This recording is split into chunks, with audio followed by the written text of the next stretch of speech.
Jai Jai Shri Caitanya Jaya Nityananda.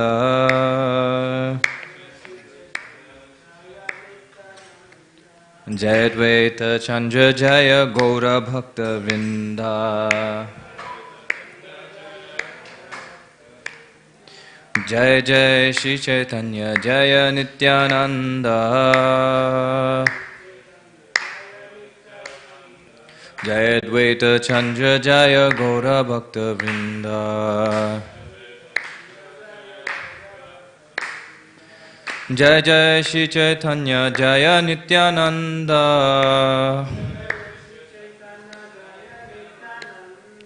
Jai Advaita Chandra Jaya Gaura Bhakta Vrinda.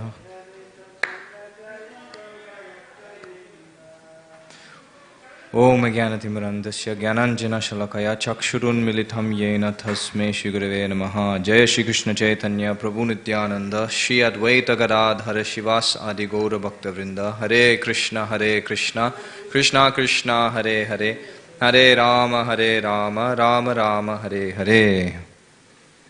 We're continuing from our reading of Sri Caitanya Caritamrta Madhya Lila chapter 22. We're continuing from text 55.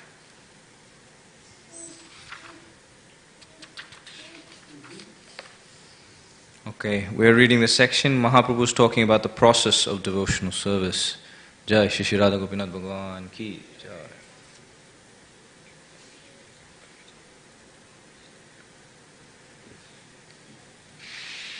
Jai.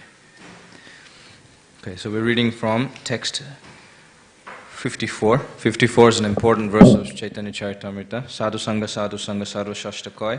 Lavamatra Sadhu Sangha Sarva Siddhi Hoy. The verdict of all revealed scriptures is that by even a moment's association with a pure devotee, one can attain all success.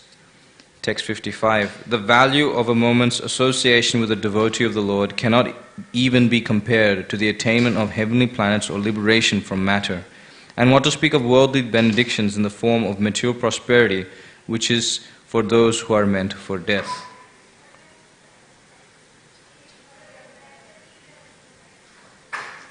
Text 56. Krishna is so merciful that simply by aiming his instructions at Arjuna, he has given protection to the whole world. Text 57 and 58. Because you are my very dear friend, I am speaking to you the most confidential part of knowledge.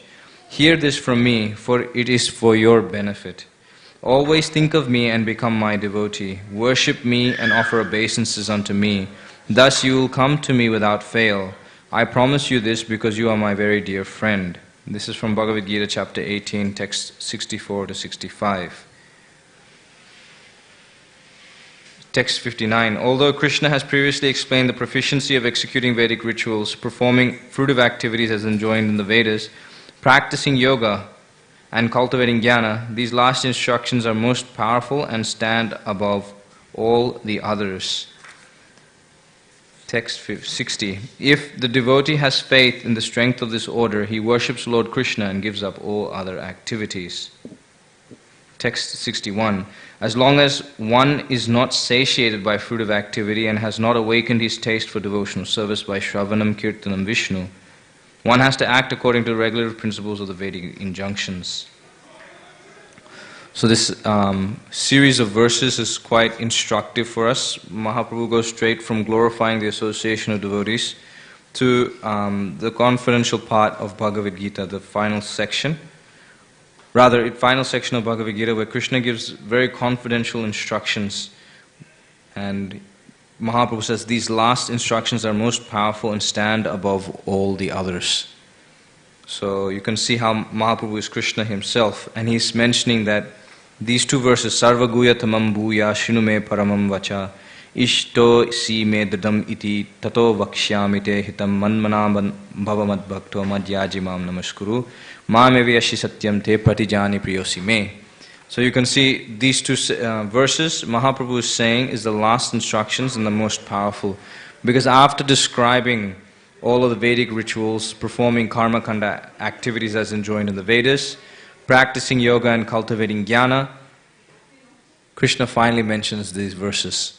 And these verses are, because you are my dear friend, I am speaking to you the most confidential part of knowledge.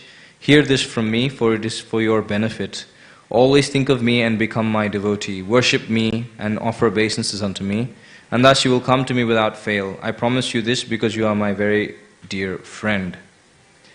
And immediately straight after this, Mahaprabhu mentions that if the devotee has faith in this instruction of Krishna, then he'll worship Krishna and give up all other activities. But if one doesn't have such faith in Krishna but is still engaged in fruitive activity, in other words, desiring for some gain for one's own benefit, for satisfaction of one's own senses, and is not engaged in devotional service, then such a person has to act according to the regulative principles of Vedic literature. In other words, they have to follow the basic principles of Varnashram Dharma. They have to follow the Vedic injunctions such as the rituals, Karma Kanda, Jnana Kanda, so on and so forth, according to their position of understanding. Now, Mahaprabhu is going to talk about how devotees of different, the faith of a particular devotee determines their position in devotional service. So you have the Kanishtadhikari, the Madhyamadhikari, and the Uttamadhikari. Text 62. By rendering transcendental loving service to Krishna, one automatically performs all subsidiary activities. This confident, firm faith favorable to the discharge of devotional service is called Shraddha. Shraddha Sabde Vishwas Kahe Shuddha Nishchay Krishna Bhakti Kaile Sarva Karma Krita Hoy. So this verse is also quoted in Bhagavad Gita by Prabhupada. And this section of Prabhupada in the purport mentions that firm faith and confidence is called Shraddha. When one engages in the Lord's devotional service, he is to be understood to have performed all his responsibilities in the material world. So anything such as worshipping the demigods, worshipping or offering pinda to the forefathers, society, the rishis, all of those things are immediately satisfied when one has full faith in Krishna and performs devotional service unto Krishna's lotus feet.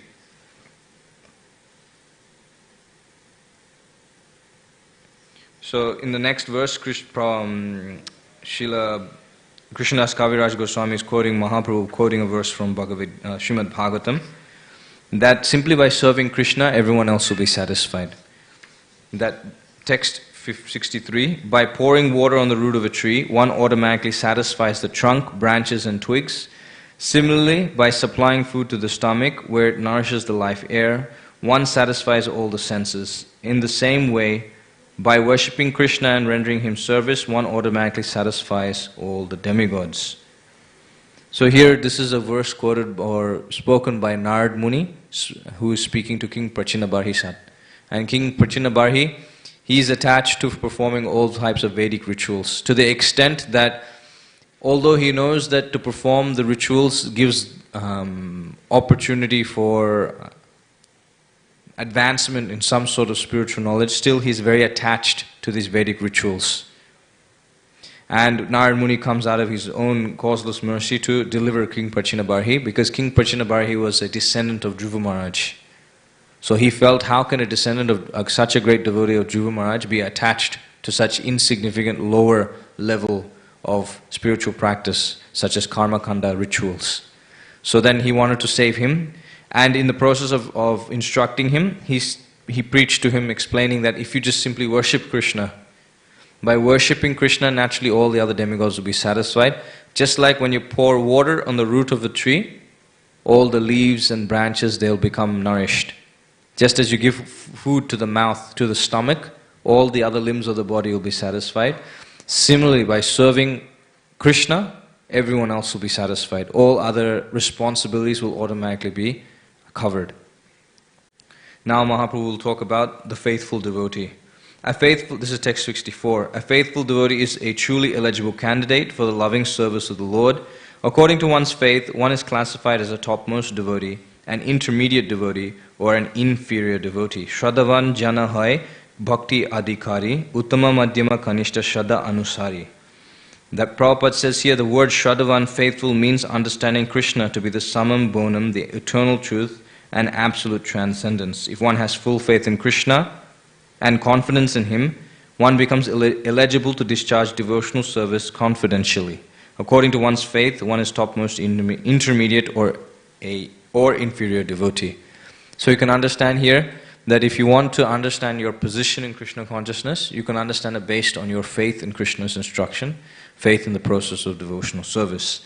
And now Mahaprabhu will describe each of these categories, the Kanishta, the Madhyama, and the Uttama, and he'll explain the varying levels of faith such persons have in devotional service, which makes them fit under such categories. Text 65. One who is expert in logic, argument, and the revealed scriptures, and who has firm faith in Krishna, is classified as a topmost devotee. He can deliver the whole world. Text 66. One who is expert in logic and understanding of revealed scriptures, and who always has firm conviction and deep faith that is not blind, is to be considered a topmost devotee in devotional service. So this is Mahaprabhu saying the same thing, but as a quotation from Rupa Goswami's Bhakti Rasamrita Sindhu. So an Uttamadhikari is one who is expert in logic, argument, and the revealed scriptures, and has firm faith in Krishna. His faith is not blind faith, just for this, because the sake of spiritual master has told me I am simply following, without understanding the Shastra. Rather, he understands the Shastra, and he's expert in presenting logic and reasoning from the Shastra, and he has firm conviction and deep faith in Krishna. Such a person is considered to be a topmost devotee in devotional service. Text 67. One who is not very expert in argument and logic based on revealed scriptures, but who has firm faith, is considered a second-class devotee. He also must be considered most fortunate.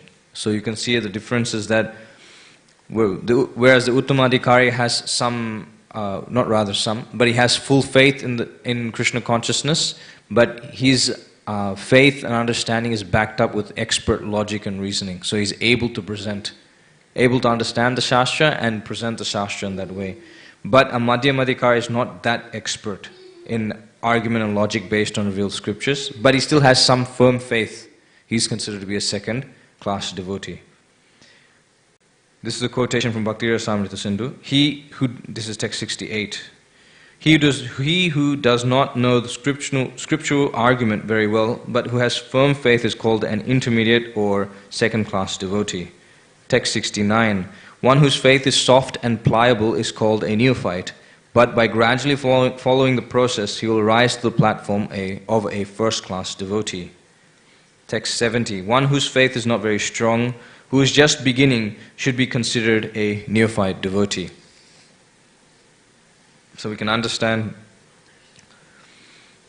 One thing comes to mind is that, I believe it was Pankajangri Prabhu.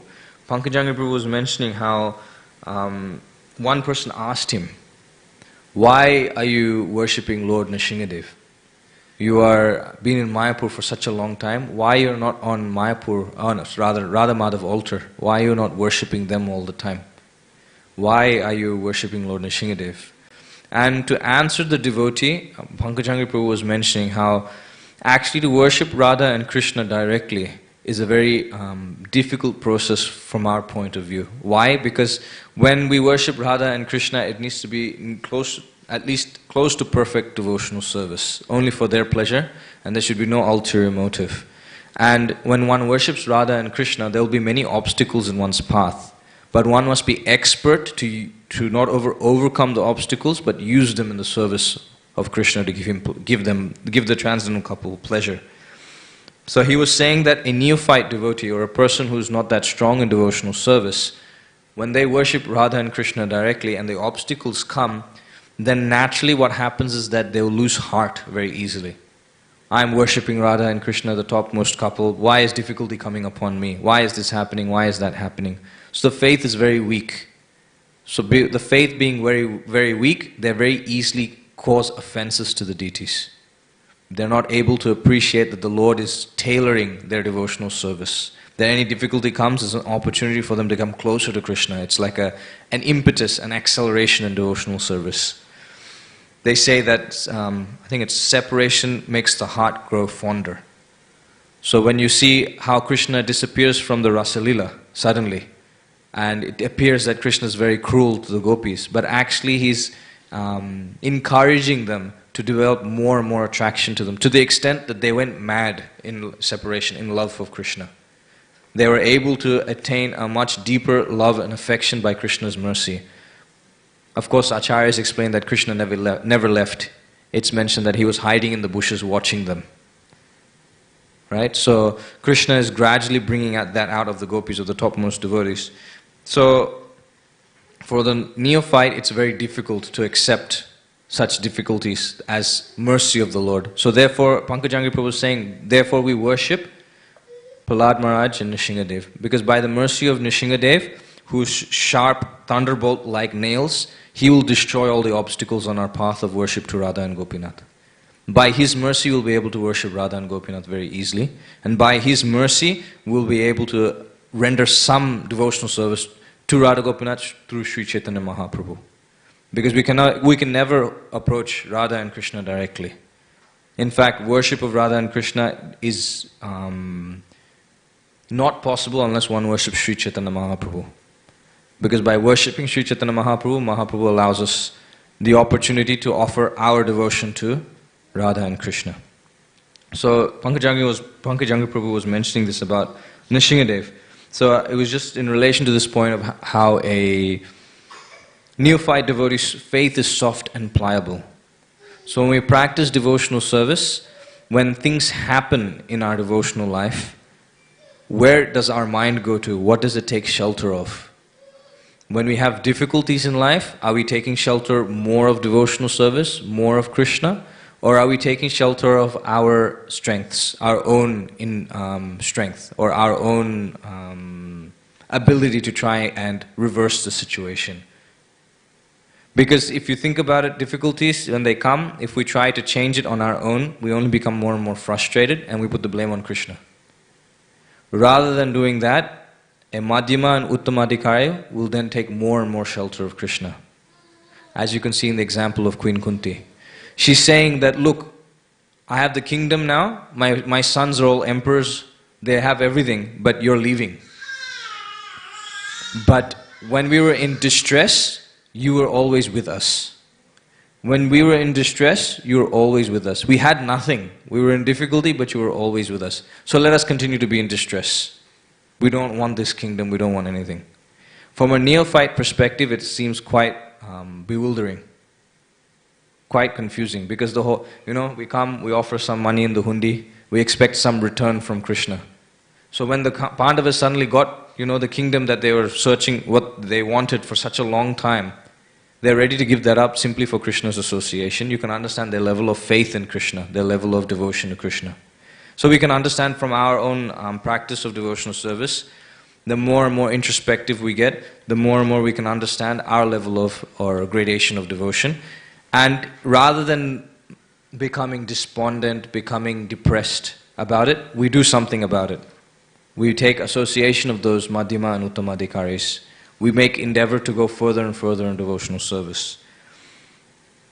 Text 71. A devotee is considered superlative and superior according to his attachment and love. In the 11th canto of Srimad Bhagavatam, the following symptoms have been ascertained.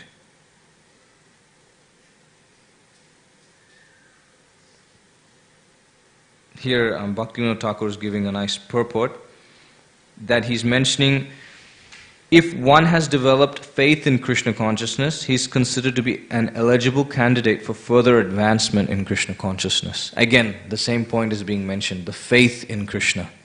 Shraddha, one's faith in Krishna. In other words, how firmly convinced one is in the science of Krishna consciousness, and by such conviction one's faith is strengthened.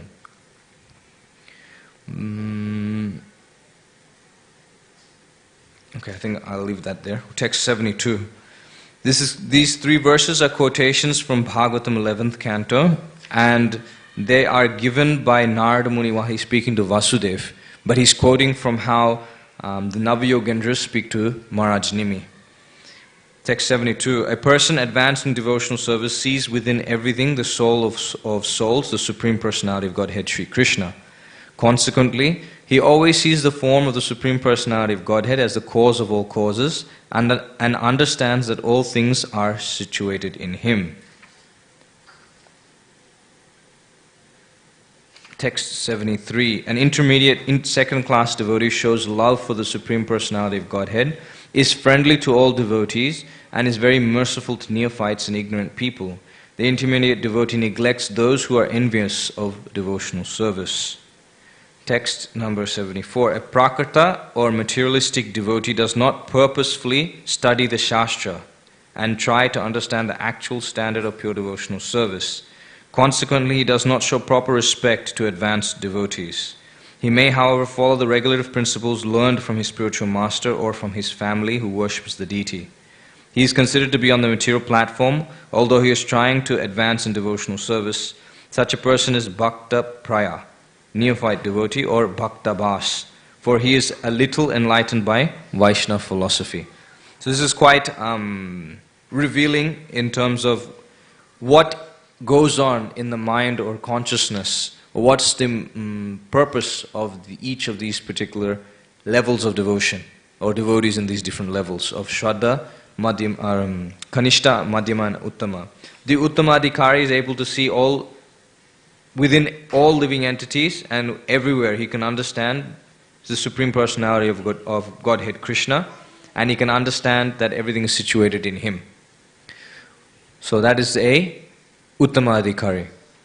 A Madhyamadhikari, however, makes some distinction, that they show love for the personality of Godhead, they are friendly to the devotees, and they are merciful to the neophytes and ignorant people, but they neglect the envious. In other words, they don't unnecessarily get involved with them. And finally, the prakrta or the materialistic devotee is one who is on the path of devotional service but does not purposely study the Shastra. Very interesting how Prabhupada is very straightforward here. He does not rather purposefully study the Shastra. He may have some understanding, read here and there Shastra, but there's no purpose behind his understanding of Shastra, just for the sake of it. And does not try to understand the actual standard of pure devotional service. Consequently, he does not show proper respect to the advanced devotees. So one who does not have proper understanding of the Shastra, they are unable to see the greatness of the devotees. You see, Mahaprabhu spent such a long time already explaining about how in association with devotees one gets devotional service. In fact, because the devotees are able to give such pure devotional service to the conditioned souls, they are considered to be representatives of the Supreme Personality of Godhead, and they should be worshipped as good as him. So if that's the state of a devotee, or if that's the level of a devotee, how much respect and honor and worship they should receive.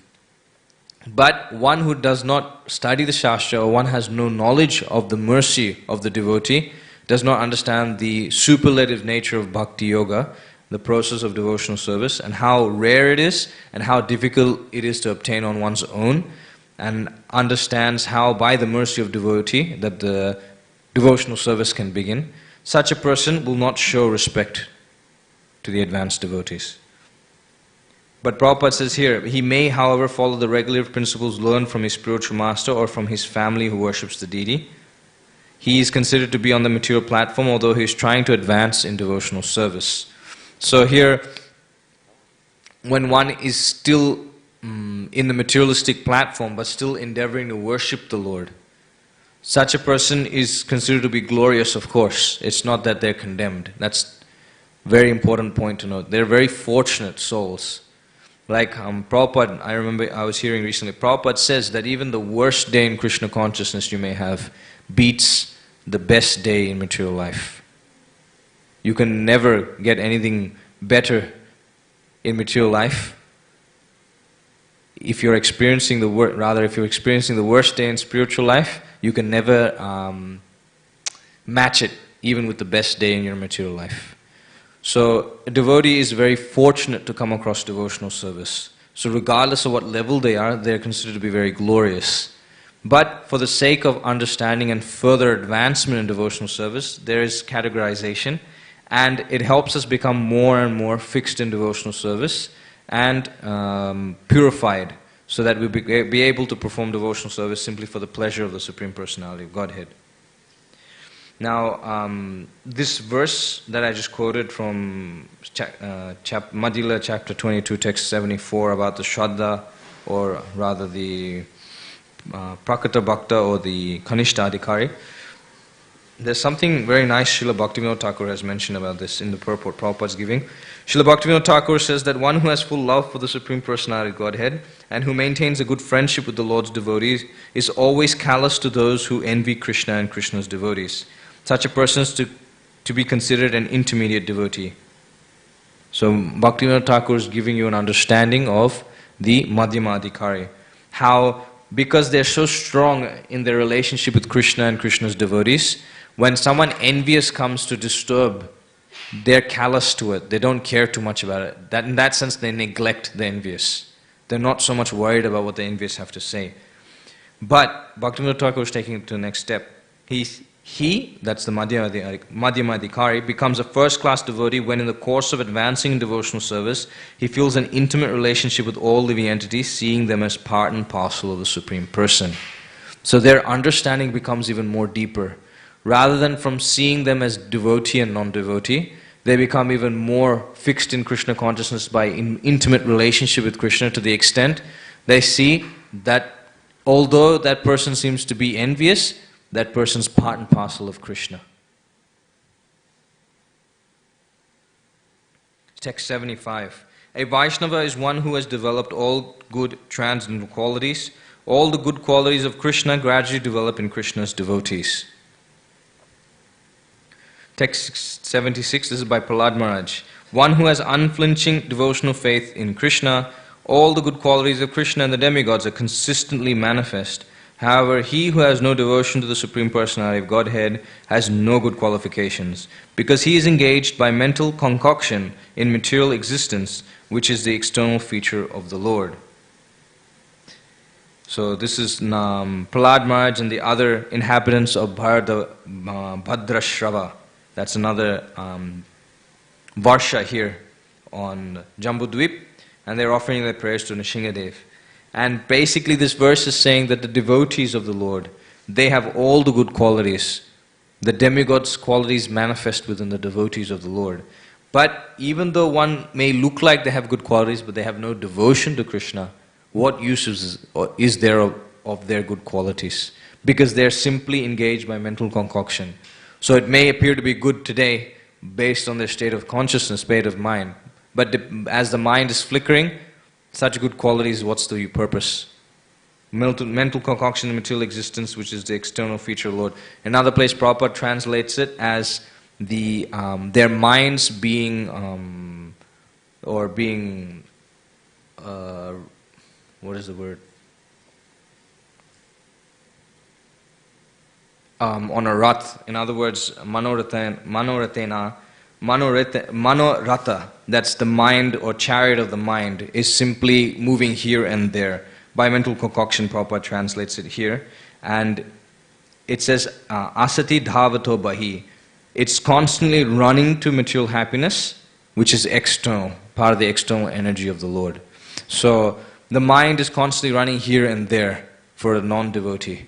And so-called good qualifications or good qualities manifest by the non-devotees is simply a temporary manifestation. It's soon to be, or soon to disappear. Whereas for a devotee who's completely devoted to the Supreme Personality of Godhead, they'll always remain transcendental and their qualities will always be manifest, just as it's manifest in the demigods. Text 77, all these transcendental qualities are the characteristics of pure Vaishnavas, and they cannot be fully explained, but I shall try to point out some of the important qualities. Now we're going to talk about the qualities of a devotee. And these qualities are something we should all try to inculcate and try to endeavor to bring about within our Krishna consciousness. Of course, by practicing devotional service, these qualities come about naturally. By the mercy of the Lord, He'll bestow us the ability to have these qualities. But at the same time, we need to make the endeavor so that we show the Lord that we want these qualities. So this is text 78 to 80. Devotees are always merciful, humble, truthful, equal to all, faultless, magnanimous, mild and clean. They are without material possessions and they perform welfare work for everyone. They are peaceful, surrendered to Krishna and desireless. They are indifferent to material acquisitions and are fixed in devotional service. They completely control the 6 bad qualities, lust, anger, greed and so forth. They eat only as much as required and they are not inebriated. In other words, they're not intoxicated. They are respectful, grave, compassionate and without false prestige. They are friendly, poetic, expert and silent. So if you weren't able to catch all of these items, Mahaprabhu then in the next couple of verses will start talking about them in full. He'll start describing each quality and then he'll start giving you examples. Or rather than examples, he's describing each qualities in full so that you'll be able to understand more about how to cultivate those qualities or how to identify those qualities. Now we'll end with text 81. Text 81 is a famous verse by Kapiladev in Canto 3. Titikshava karnika surhida sarvadehinam ajata satrava shanta sadhava sadhubhushana. Devotees are always tolerant, forbearing and very merciful. They are the well-wishers of every living entity. They follow the scriptural injunctions and because they have no enemies, they are very peaceful. These are the decorations of the devotees or of devotees. If you get an opportunity, this is Bhagavatam 3rd Canto, chapter 25, text 21. You should read the purport. It's a long purport, but this purport Prabhupada writes in this verse is very instructive. And it will help you understand the nature of devotees and how they advance in devotional service. You see, the primary quality which distinguishes the different stages of devotion or stages of devotees is faith, right? Mahaprabhu's mentioned Shraddha. What differentiates a Kanishta from a Madhyama is the level of faith. Madhyama to Uttama, again, the level of faith. So how does one develop that faith? How does one come to that platform of from Kanishta to Madhyama, from Madhyama to Uttama? In this day and age of Kali, Mahaprabhu has given us a simple process of preaching Krishna consciousness. Going from Kanishta to Madhyama is very easy if one just simply preaches about Krishna consciousness. If one just simply follows Mahaprabhu's order of Yare Dekek Tare Kaho Krishna Upadesh and simply on that instruction go out and preach Krishna consciousness, naturally one's faith will increase. One will perform devotional service. And while in one's preaching endeavors, one will solidify one's faith more and more and more by practical realization. And naturally one will become more and more expert in logic and arguments in presenting Krishna consciousness to the world. So naturally one will be able to progress in Krishna consciousness very quickly. So if we want to develop faith very quickly in Krishna consciousness, we should endeavor to plug into the Sankirtan movement of Sri Chaitanya Mahaprabhu, which means that we need to somehow or other assist in the preaching movement of Sri Chaitanya Mahaprabhu.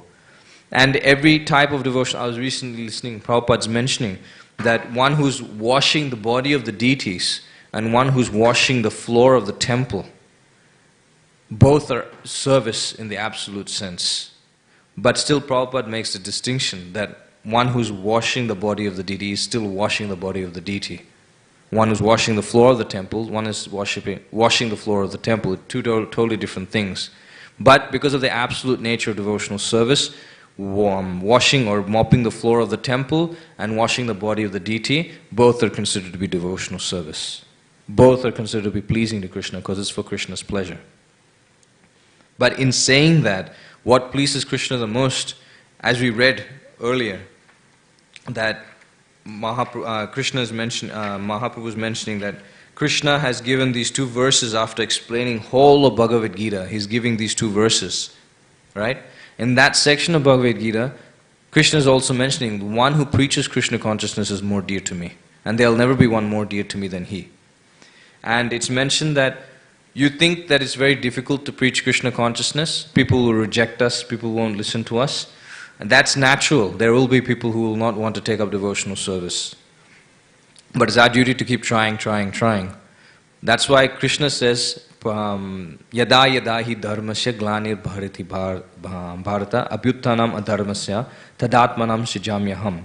That he comes again and again, millennium after millennium, to preach Krishna consciousness. What does that tell you? It means that he preaches Bhagavad Gita to everyone, but people don't listen. So again he comes down to teach Bhagavad Gita. Some people accept, some people don't listen. So then again he comes down and teaches Bhagavad Gita. And then again and again and again he comes down to preach Krishna, his own devotional service, to bring the devotees back, bring the conditioned souls back to his lotus feet. So that means that if Krishna is doing that, then, and he's saying that one who preaches Krishna consciousness is more dear to me than anyone in the future.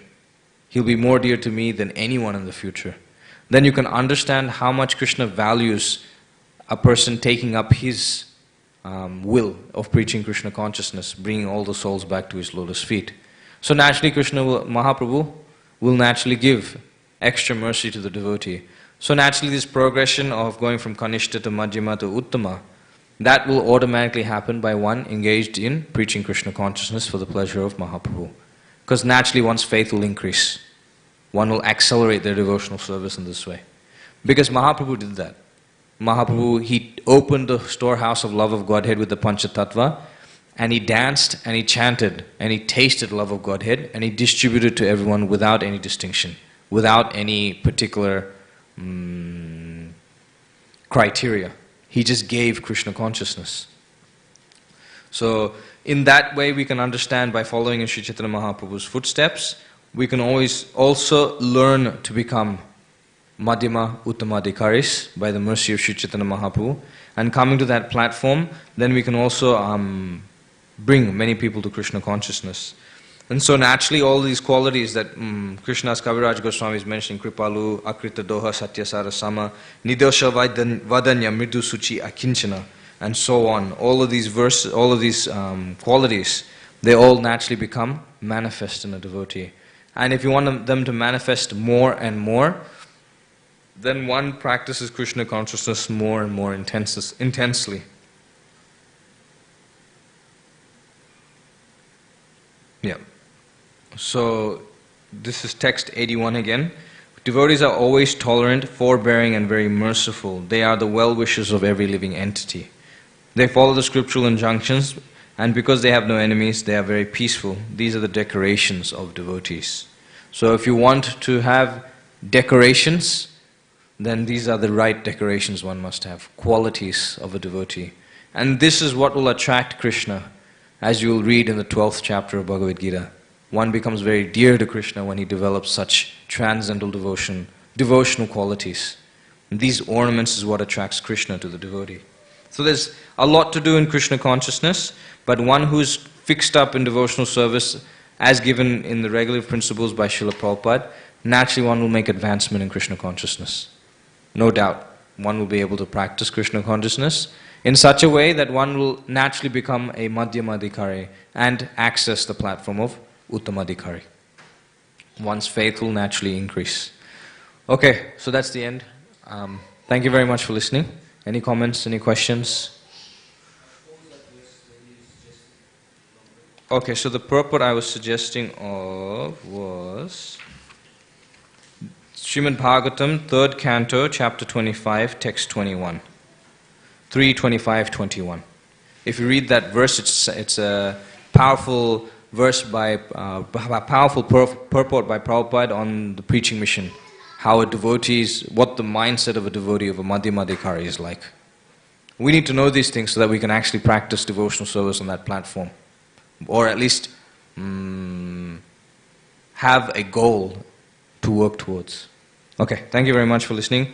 Shri Chaitanya Hare Krishna, Shri Caitanya Caritamrta ki jai, Shri Radha Gopinath Bhagavan ki jai, Srila Prabhupada ki jai, Jai Nitai Gaur Premanande.